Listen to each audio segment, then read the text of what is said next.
Welcome, everybody, to the Greenfork Food for Thought podcast. Today's guest is Mike Nelson. He's the owner of Five Towers Media. Him and his team over there have been instrumental in this podcast, the Greenfork one, and his other two podcasts as well, Buying Local and Blue Collar Startup. Um, so you do that. You do a bunch of other things. It's pretty cool. But I wanted to just talk to you about podcasting, I guess. And Yeah. first of all, say thank you for all your support and your whole team and everybody for just I guess allowing me to do this and the back end tech stuff that I have no idea how to do. You've made it pretty simple and convenient for me, so thank you.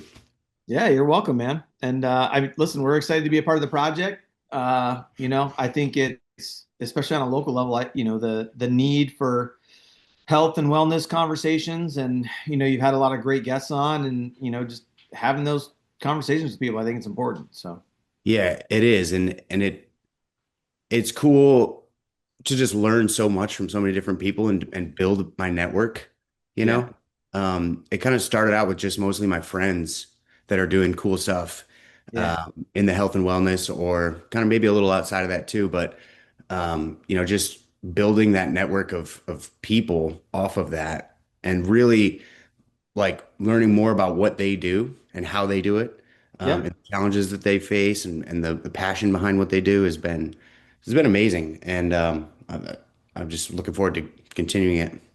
yeah, man. Yeah. I just, I think what I want to know about your experience in podcasting. You've been doing it a lot longer, and you kind of connect with business owners. You have two different sort of sects. You've got the buying local, which is is that more of like a generic business, like local business, versus the blue collar, which is more, I don't know, construction and trades work, I guess. Yeah.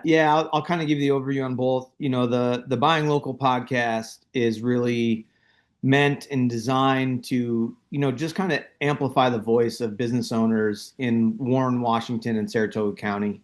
It's Five Towers, our company. Our mission is to give unwavering support to small business owners and entrepreneurs as they try to grow their businesses.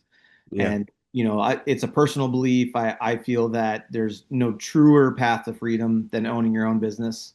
Yeah. And, it's when you look at local communities, especially our local communities, like, yeah, there are some large employers out there that employ 1,000 people, 2,000 people.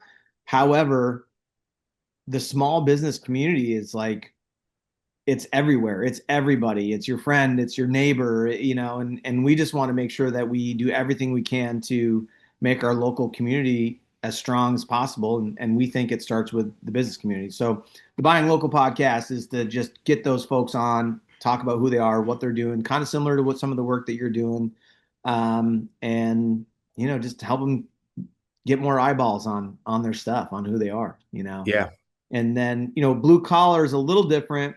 Um, we do a lot of different stuff. It realistically, what's behind blue collar is the fact that over the course of the next 10 years, the majority, and I mean a large amount of people are going to be leaving the trades, whether it's through aging out or they just they're doing something else. And when Mhm. that happens, as a country, we're in a really bad place. Because if no one knows Yeah. how to fix things, no one knows how to repair things or build things, it's going to leave us in a really, really bad position. So, to give you a statistic, actually, I've been quoting a lot lately. Right now, we have 2.2 million people leaving the skilled trades every single year. And for every five people that leave, only two are coming back. Okay. So when you look at a replacement ratio, that is a really bad replacement ratio.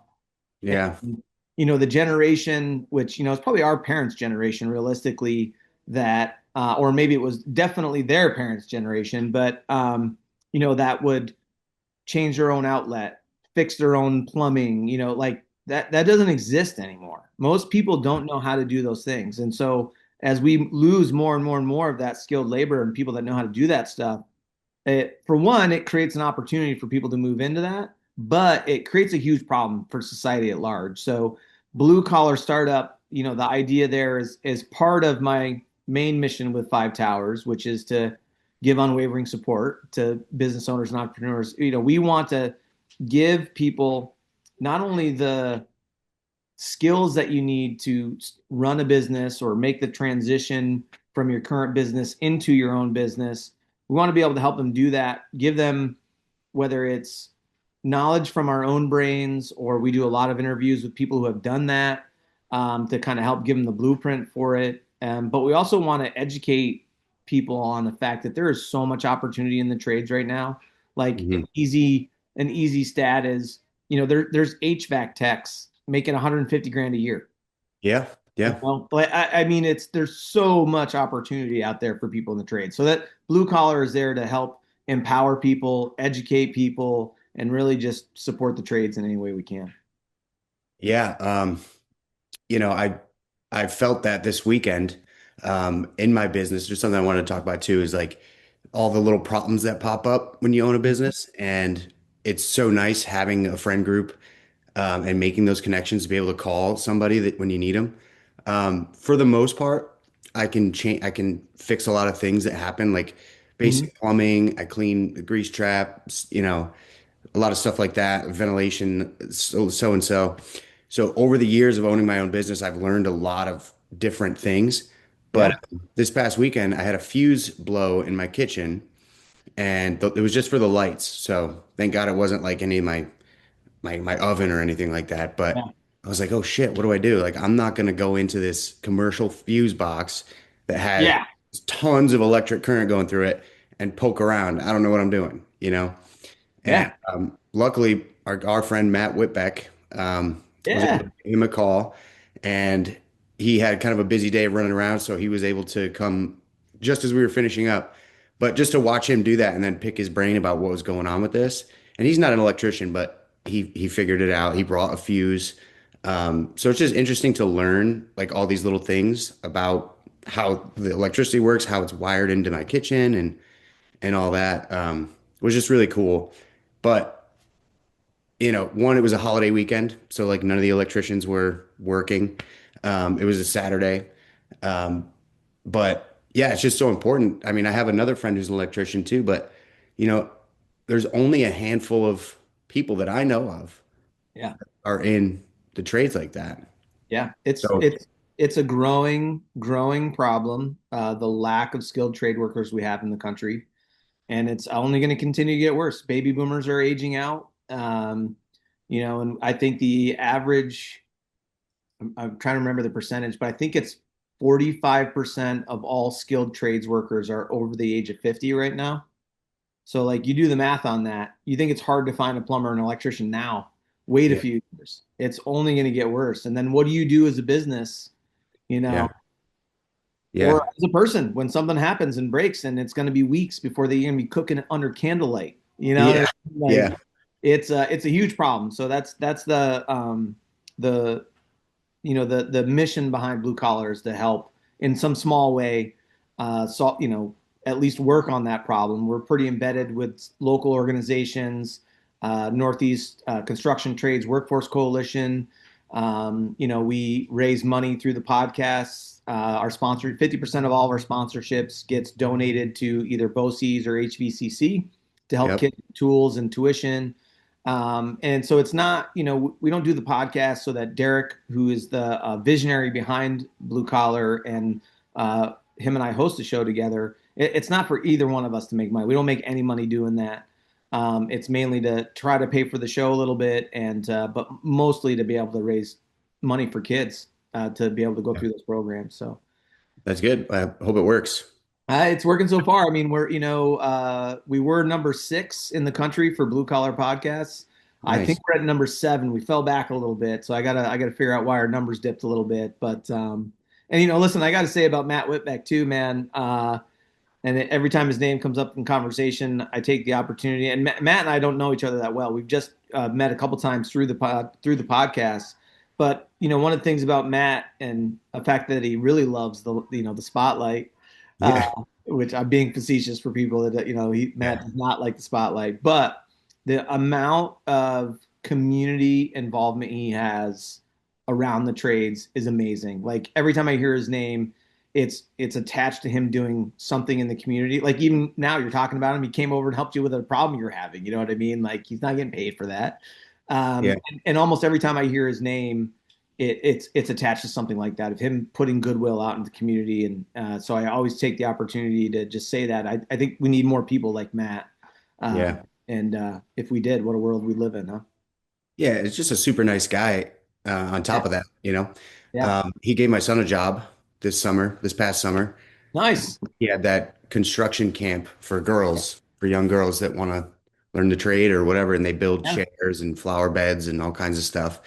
But my son was like a counselor there, just kind of helping him out and everything, and had him raking leaves and clearing stuff and carrying lumber and all kinds of fun stuff, I guess. But Yeah. yeah, it's good. I mean, I kind of wish that I had gone into something like that, just so that I could have more of a handyman like perspective. When Yep. things go wrong, thank God for YouTube. Um, Yeah. Fixed my car a couple times just from YouTube, learned how to change the oil. My dad never really did any of that stuff, so um, yeah, I just have had to learn myself quite a bit, and I'm sure you've had to do the same, Well, being a yeah, on the farmer, farm. homeowner, all that stuff. You're remodeling stuff all the time. Yeah, well, Kristen doesn't let me do anything in the house, but outside on the farm, in the barn, in the garage, in those places, I do all that stuff. And fortunately for me, I did spend some time in the trades years ago. I had I spent, I don't know, 5, 6 years uh, pushing snow around, doing that, and then, but I owned that came to be because I owned a property management company, and we were doing, whether it was fixing toilets or cleaning places or putting up new walls, installing door. I mean, I got exposed to all that stuff through that, and was able to learn a lot of it because I had a great team that was doing a lot of that work back then before I sold that company. But yeah, it's fortunately I've got a lot some of those skills. I'm not you don't want me renovating your home, but Yeah, you yeah. know, if you got a barn, you need something done out though. I'm your guy. I just feel like it's good to know that stuff and to be able to work with your hands. Like Yeah. I'm not the most tech savvy guy, and I could never see myself working behind a computer. I really enjoy cooking because it's a hands-on experience. And then also it helps my community to be healthier. It's kind of why I started the whole thing in the first place.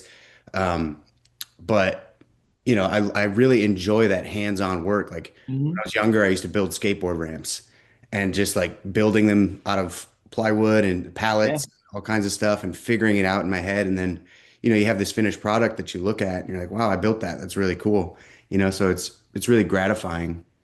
We And hear that a lot. We hear that a lot on the show. A lot of the guys and girls that are on the show talk about that, about being able to, whether it's a huge, $500 million project or $500,000 home build.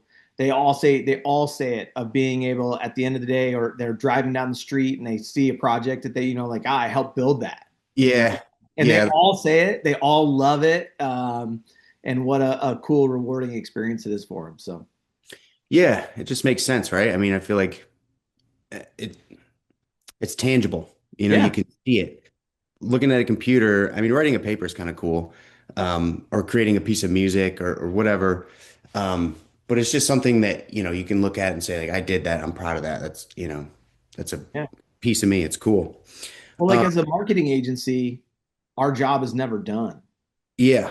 You know what I mean? So Yeah. like we do have the ability to like build a website and then come back and say, like, hey, we built this beautiful website.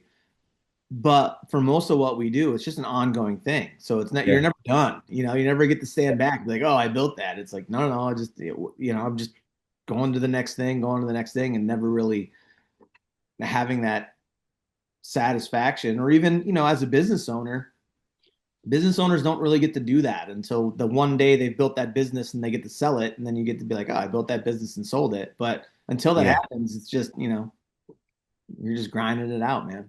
Never ending. Yeah.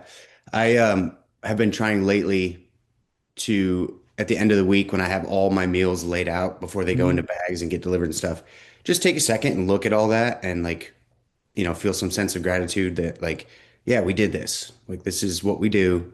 Yeah. It's like the product that we're selling and that we're putting out there. And, because otherwise it's like on to the next thing, on to the next thing, and you never really have time to get that gratification. Um, so I mean, it's nice when I get emails or reviews or whatever saying how great everything is, but for me to like look at that and just take a second to acknowledge it has been big because as a business owner, I've experienced a little burnout. I've been feeling a little burnt out from this. I know we had talked about it, and in fact, I called you about the potential of selling my business. Mhm. You know, I just wanted to see what that was like because it just things just get so stressful, and you think about what else you could be doing, and so I went through that whole period, and you set me up with that one guy, um, and I was also able to talk to my other friend who's really big on business. He walked me through the whole process of setting up, basically valuing the company, uh, Yeah. and that was a big insight. Once I did that, I took a closer look at my books, and really thought about it. Inevitably, I made the decision not to sell. But it did put me into it gave me a better understanding of, what my business is doing and how I can make it better. Instead Yeah. of just looking at all the stressful stuff that happens all the time. It's like, oh, well, where can you trim the fat? Where can you pivot? And that's eventually what I did, you know, made my menu a lot smaller. But yeah, it's just, I think, easy to get overwhelmed with all the things. Dude, I think I told you when we had that conversation, like, I want to sell my business at least once a month. Yeah. Like there I, once a month, the challenges and problems just get so, or they feel so insurmountable that it's like, what am I doing? yeah. Like, and the idea that I'm like, I could just sell this business and then just go work for someone, which again, I have that thought all the time. And people say it to me. They're like, you work so much and I'm not rolling in it. You know what I mean? Like I'm not driving you know, a Benz or whatever. Like, and they're like, you could sell that and go work for anyone and make a ton of money. And I'm like, yeah, I know I could.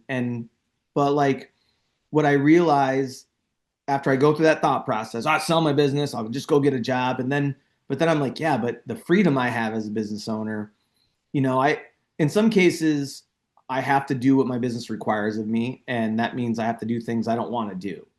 Yeah. But in most cases, I have the ability to control my time, to control where I'm going and when I'm going and who I'm talking to and all these different things. And if I went to work for someone, I would lose all of that, Yeah. you know? Yeah.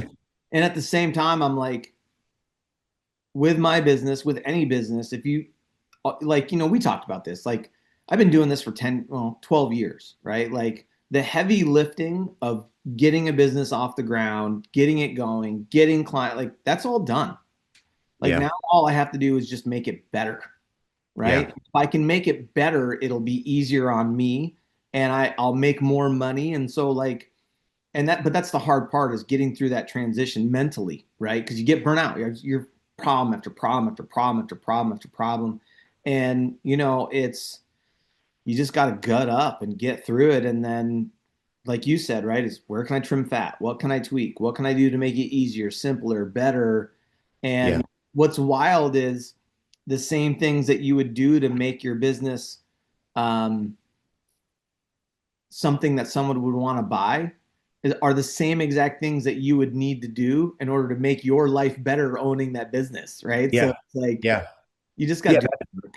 That's exactly what gave me that insight, is like preparing the preparation and valuing the business. I was like, well, if you read the E-Myth, you ever read that one? Yeah, I love it. Mike Myers. Yeah. Yep. He talks about, Or no, Michael Gerber. I'm sorry, not Mike Myers. Michael it's been Gerber. a while.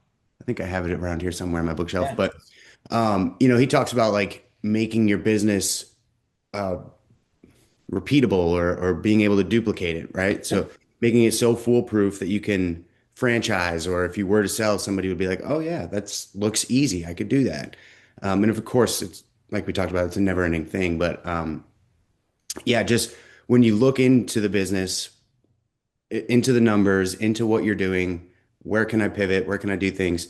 It gives you a better understanding, and that just made that switch happen where I was like, okay, it's not that overwhelming. You just gotta focus on other things, I guess. I don't really know if that makes sense. But And also, yeah, and you got to do the things that you don't want to do. I mean, that's typically where I get off to with my business when I start having the mental conversation with myself of I'm going to sell this freaking thing. It's usually because I'm being required to do a bunch of stuff I don't enjoy, I don't want to do, and because I've been working for myself mostly for the last 30 years, I'm a brat and I don't want to do them. And it's like, but if you do them though, like on the other side of that is the gold, is the diamonds, like that story, from Think and Grow Rich. Like yeah, 3 more feet. But you've got to do that 3 feet that you don't want to do. You got to dig for 3 more feet in order to get to the yeah, diamonds, and it's tough, man. Owning your own business is hard. It is not for the faint of heart, yeah. for sure. And they tax the crap out of you here in New York, and it makes it that much harder. But one thing that came to me that I thought was kind of cool is like, you know, thinking about my life and the fact that I chose to become a business owner for all those reasons that you just mentioned, being able to control my schedule, spend more time with my son, do what I want to do whenever I want to do it for the most part. Um, I'm okay with having a small town type of business where I Mhm. know that I'm not going to be rich off of it, but I do have that sense of gratitude at the end of the day, at the end of the week. I know that I'm doing something cool in the community and I'm helping the community. And it's nobody can take that away from me. It's all on off the sweat of my back. I'm putting in the work. I'm doing it all. And it feels so good like that. I'm happy with that. I don't need to have tons and tons of money and be rolling in it. As long as I can live pretty comfortably, I think living with a certain amount of stress is inevitable whether you go and work for somebody else because, Yeah. it's always going to be something in your life, right? But at least I get to control for the most part what happens. Yeah. Yeah, it's interesting because I just had this conversation this morning with someone who is working a job and thinking about going off on their own and doing their own thing. And how I put it to him and how I put it to everybody is you trade one set of problems for another. Yeah. Like when you work for someone, yeah, you got to show up when they tell you to show up and you've got to do what they tell you to do. But you have the safety and security of them giving you a paycheck every week or 2 weeks or whatever it is, right? Yeah. Yeah. Well, when you own your own business, you don't have the problem of someone telling you where and when to be, but you do have the problem of not knowing if you're going to make any money this week.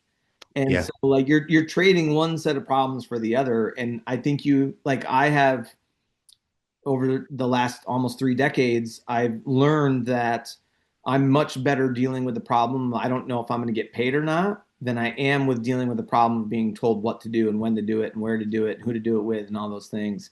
And I call it the term I'm unemployable. Like Yeah. I Yeah. like I may have talents and I may be good at some things and not good at other things, but as your employee, you're going to hate me because I have the way that I think it should be done and I want to do it and I'm very headstrong and we're going to butt heads. Whereas if you're my client, it's a completely different relationship and I'm going to do everything I can to make sure that our relationship is successful, which I don't do as an employee. So like you don't want me to, if you're listening to this, if I ever come to you for a job, don't hire me. Don't hire me. Don't hire me. I'm terrible as an employee. Uh, Yeah. it'll be a bad Well, experience. unless you were to get into a position where you had freedom to do things your way. Maybe, but I know it's a shortcoming of my character, but as soon as I'm a W-2 employee for someone, man, like I develop a problem. Yeah. It's nothing to do with the job or, it's just I develop a problem of I want to do it a certain way and I can see a better way and it's not necessarily the employer's way. And that's part of a good employee, right? Is that you fit well within the system and the Yeah. culture. And I just have trouble doing that, Yeah. which luckily I recognized pretty early on, as Yeah. opposed to just, being one of those folks that jumps from job to job to job trying to get it right. But it's, Yeah. I think there's a lot of people out there like that. And if you're like that, you should probably own your own business. Yeah. I mean, I had this mindset shift when I started the business because you always hear about employees kind of griping or complaining about, well, the company's making so much money and I'm Mhm. not getting enough in my paycheck or, I'm not getting enough of this or that. And it's like, you don't even know what it's like to be the top dog or own this business. Like, yeah, I'm gonna work you. If I'm gonna pay you, I'm gonna want to get that energy in return, and I'll pay you what you're worth. But if you're not putting in the work, don't complain to me. And you don't, I don't know. It's this mindset shift, like almost like a victim mindset where you're like, oh, Yeah. I work my ass off and I'm only getting paid this much. It's like, well, then speak up. And then I can tell you about why you're getting paid this much because there's more overhead. I'm actually paying as an employer, I'm paying like 1.5 times what you're getting. You know what I mean? So there's Right. It's all not these, just that hourly rate or salary. There's, yeah, especially in New York State, there's a yeah, whole bunch of other stuff there. yep, And to be fair, like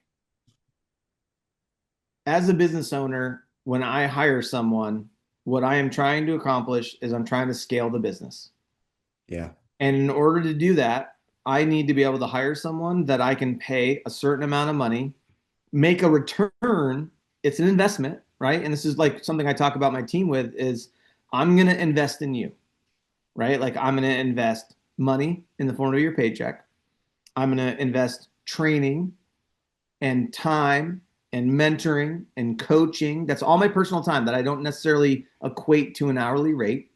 What I'm right, asking in return is I'm asking for, let's say, a three multiplier. So I need to get for every hour I pay you, I need to get 3 hours back in revenue. And yep, so and then I have to look at what I charge my clients and how much is left over on that because that's got to be in there, right? Like that margin that I need, it's got to be in there, and so that limits how much I can pay people and what I can do. And then yeah, there's the overhead cost and insurances and all the things that like if I'm charging $100 an hour and you're getting paid 20 for that hour, guess what? I'm not making $80 an hour. right, It does right, not work that way. And then yeah, what happens when you don't get paid by the client? What happens when you've got to issue a refund? yeah, Like there's all these things that have to get factored into the fact that if I'm paying you $20 and I'm getting paid $100 an hour, I'm probably making $10 an hour yeah, yeah, at the end of all of it. So yeah. like You end up paying your employees more than you pay yourself a lot of time. I actually do pay I mean, that's how it's supposed to work.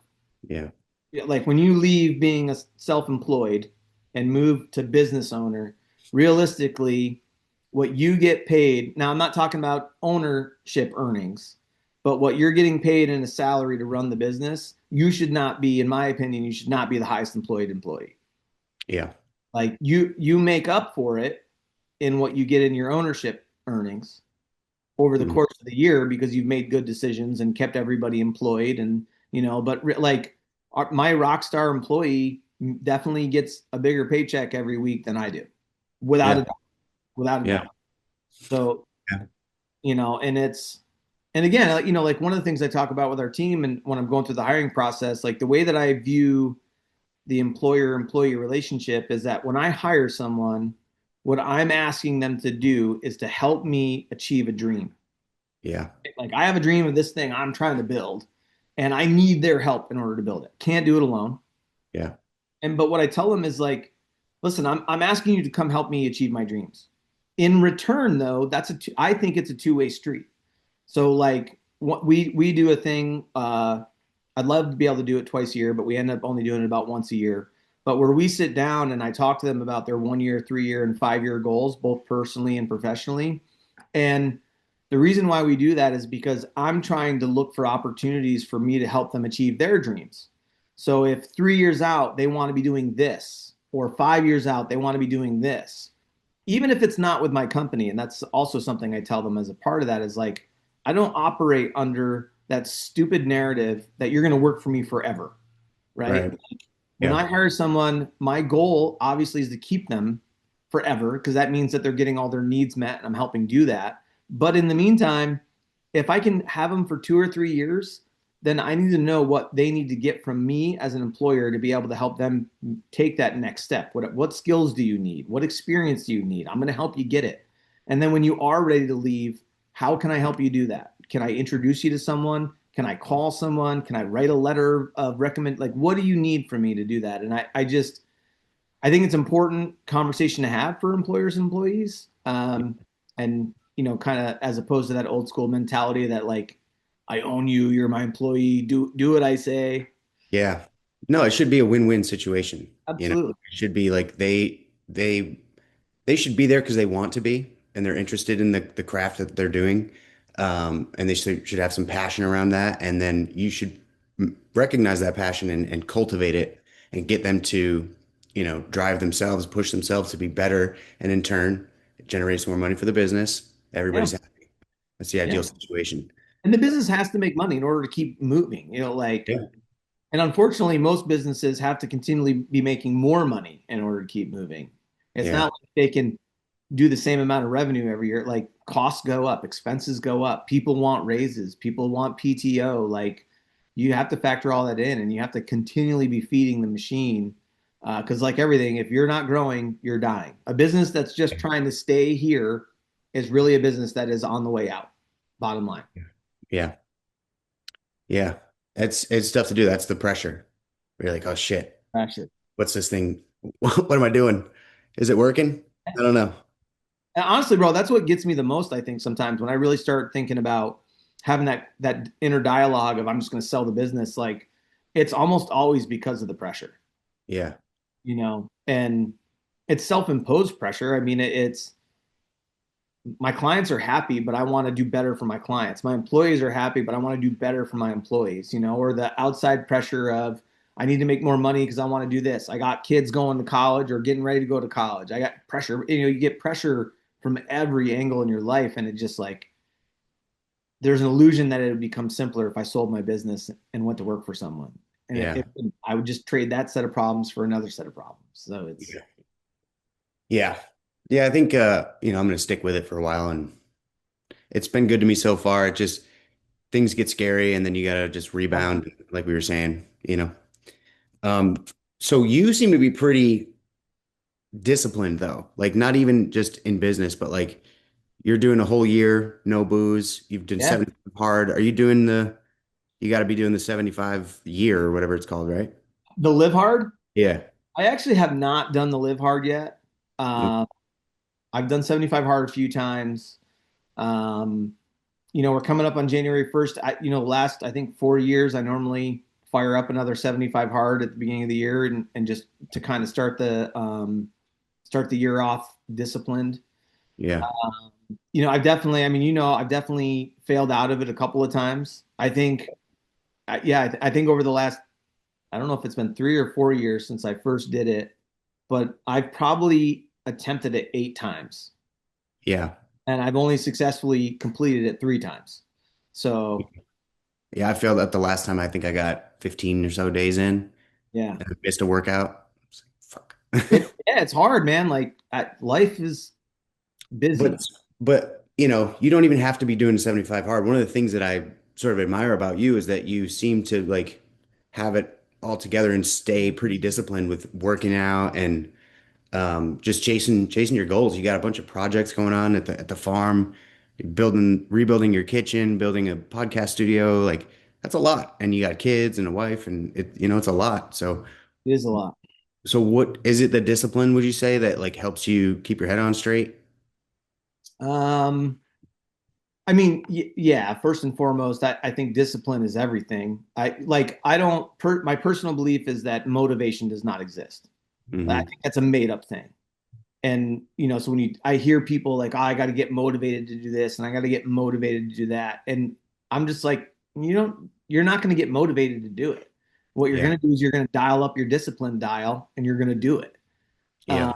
And I used to talk about it all the time with cold calls back when I was doing sales training and doing a lot of cold calls because I'm like, hey, I'm never going to be motivated to do cold calls. It sucks. Yeah. It Bottom sucks. line.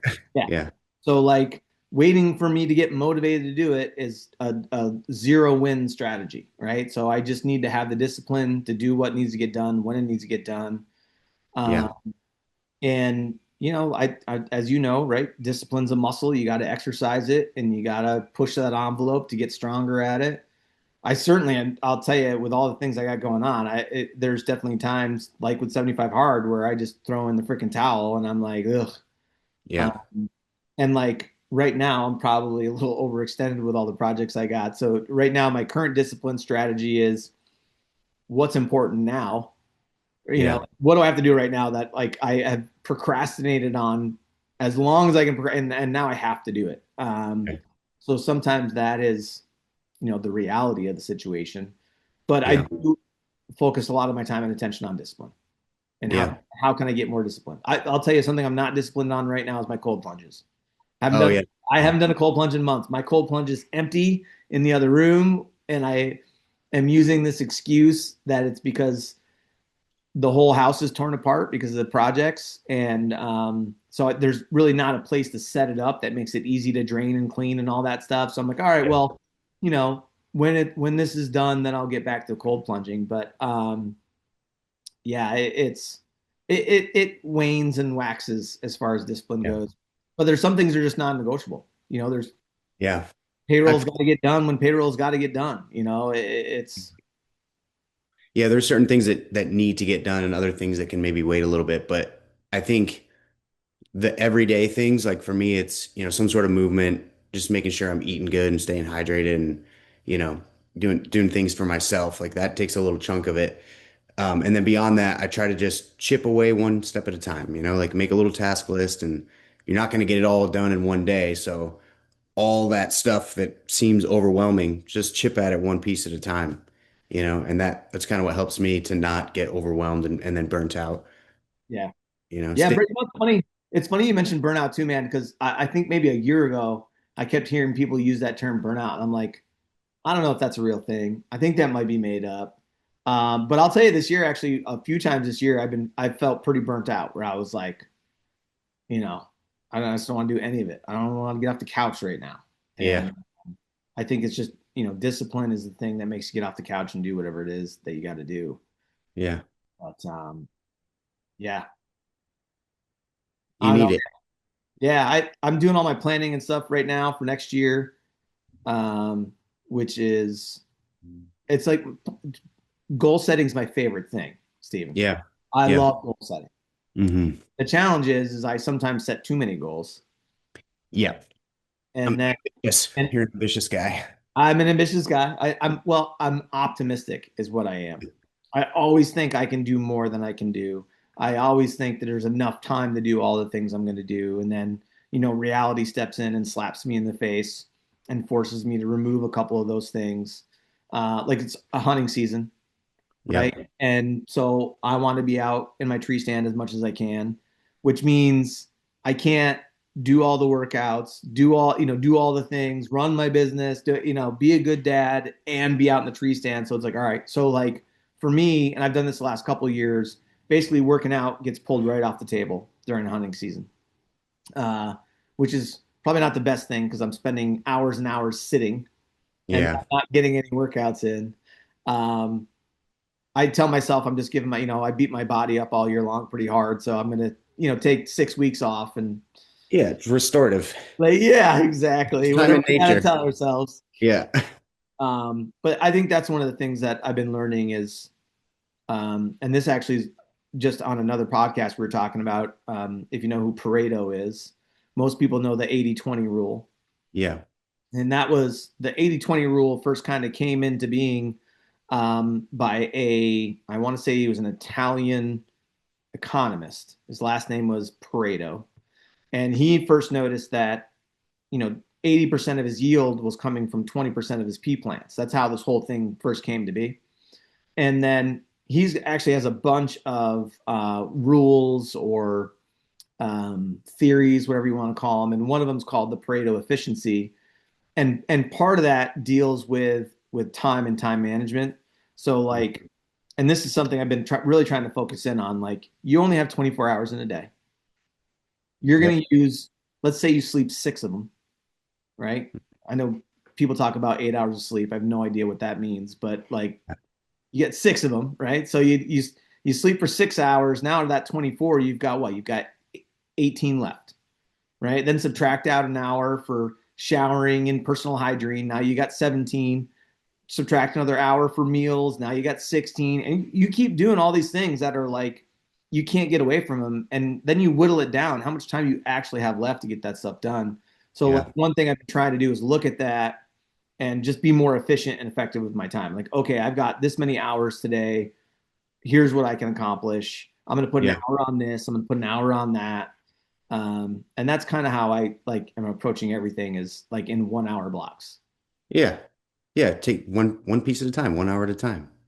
Yeah. Yeah. I saw this quote. The guy was basically talking about most people overestimate what they can get done in a day and Yeah. underestimate what they can get done in a year or a Yeah. decade. Just little things over time will build up to get you where you need to be. You can't try to take it all on in one day or whatever, Yeah. you know? And I mean, that's how it is with your business. You know what I mean? Like you want to fix all your problems today, but you can't. So just fix one problem today. Yeah. Yep. Um, so that's kind of how I've been attacking everything. So this year I did that whole thing of not drinking this year. And to be fair, I don't think I'm going to go back. Yeah.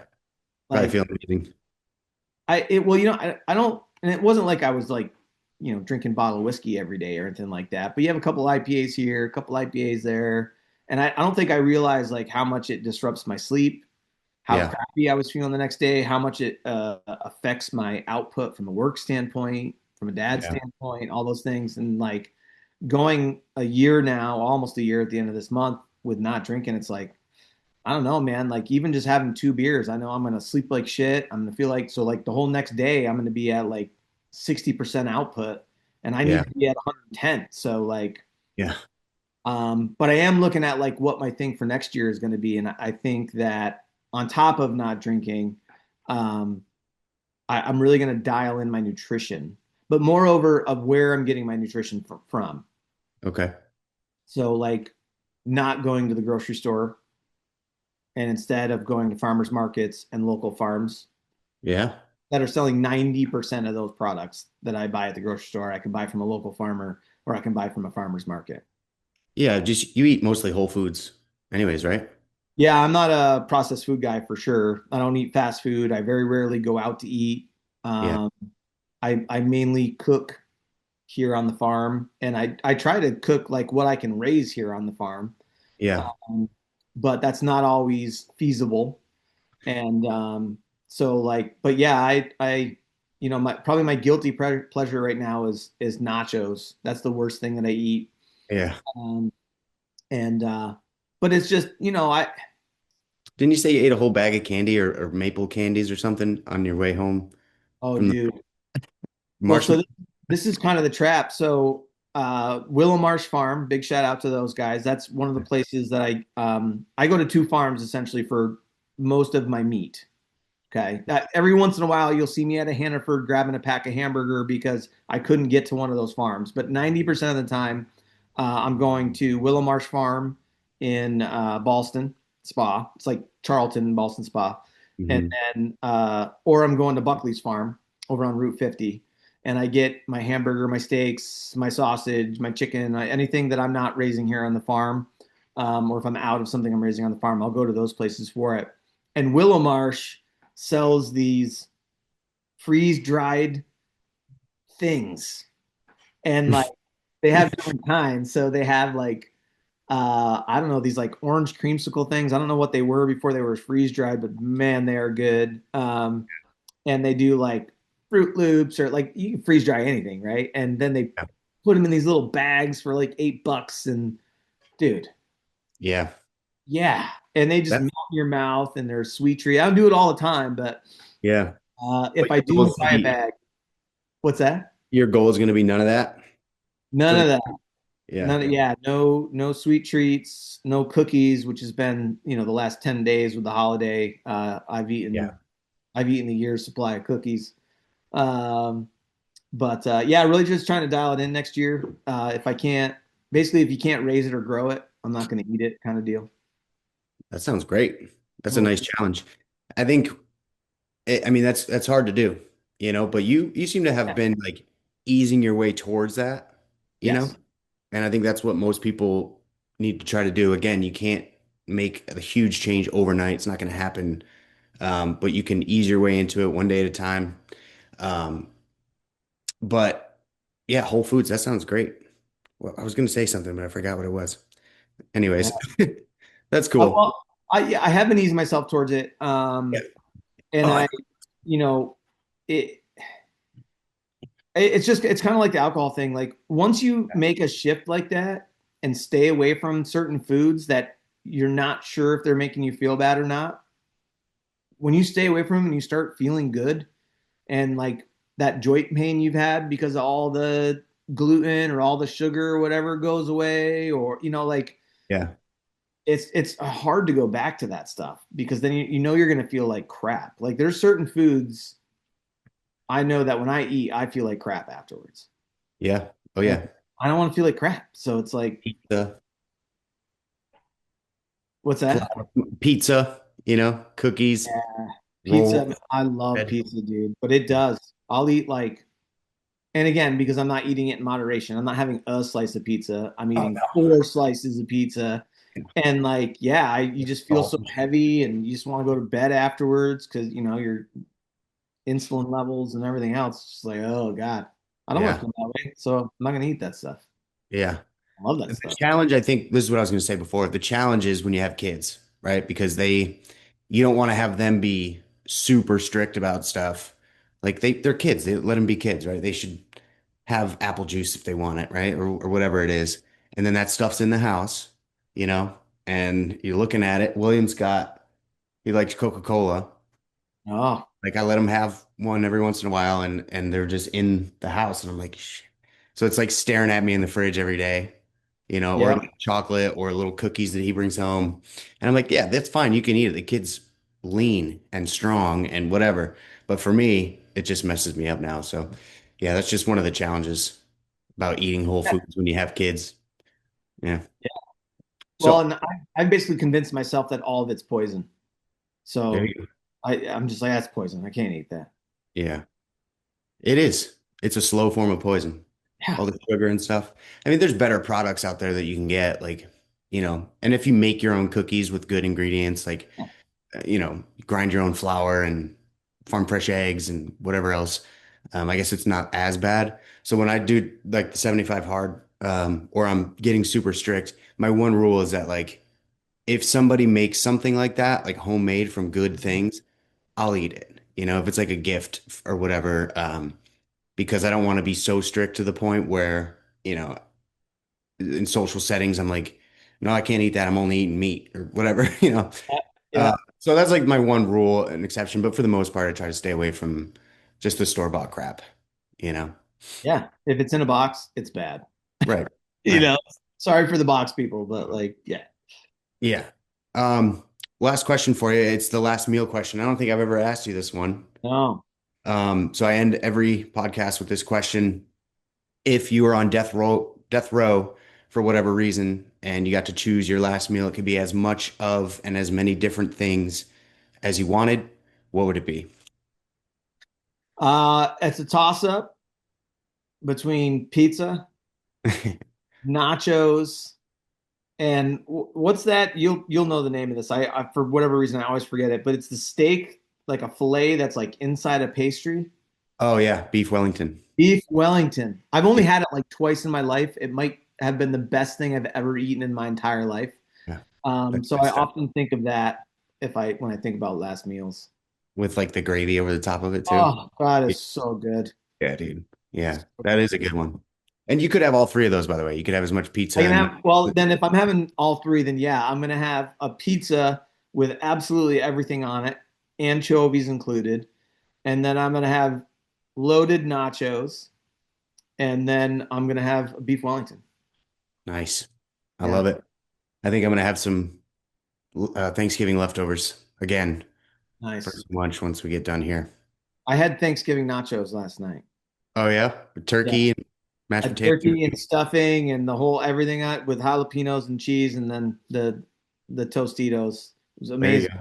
Yeah, But that's a knowing that, munchies food. yeah, I told myself that December 1st I was going back on strict diets after the holiday. Like that's to your point of what you said before. I think you got to live a little, and you can't. I knew a guy that again the 80/20 rule. He's like, hey man, it's like be serious 80% of the time, but 20% of the time you got to party. Otherwise, you're gonna go insane. So Yeah, yeah, absolutely. That's something I learned. Like I'm a pretty extremes person. That's why I like 75 hard and it works for me. But then after the 75 hard, I tend to go off the rails a little bit. yeah, So it's like if I don't give myself the time or the grace to be able to have certain things or do certain things, it's just not going to work. It's going to tilt the scales and, it's not Yeah. sustainable. So, anyways, thanks for coming on today, man. I Yeah, appreciate thanks it. for having me, bro. Time. It was a good And time. again, thank you so much to your team as well for supporting the podcast and helping it get out there and all the love. So, Yeah, absolutely. They're the appreciate best. it, man. If people want to reach out to you about anything that you offer at Five Towers, how can they get a hold of you? Yeah, hit us up on the website, fivetowers.us, and that's five is spelled out and it is plural, towers.us. They can do that. Matt, our rockstar sales specialist, they can connect right with him. And if they want to talk about websites, they want to talk about marketing support services, trying to help do some marketing. And then, of Mhm. course, our buying local product, which is our media product for local news on businesses. We've got a physical newspaper and print that comes out once a month. The website is buyinglocal.us. And of course, they can find our podcasts, whether it's Buying Local Podcast or Blue Collar Startup. You can find us on YouTube, Rumble, Spotify, and Apple. So Sweet. Yeah. And thank you for doing all the work that you do locally for all these guys. If nobody tells you, it's appreciated. thanks, man. Yeah. Well, have a good day, Mike. Thanks for coming on. Thanks, brother. Appreciate it. Stay healthy, my friends.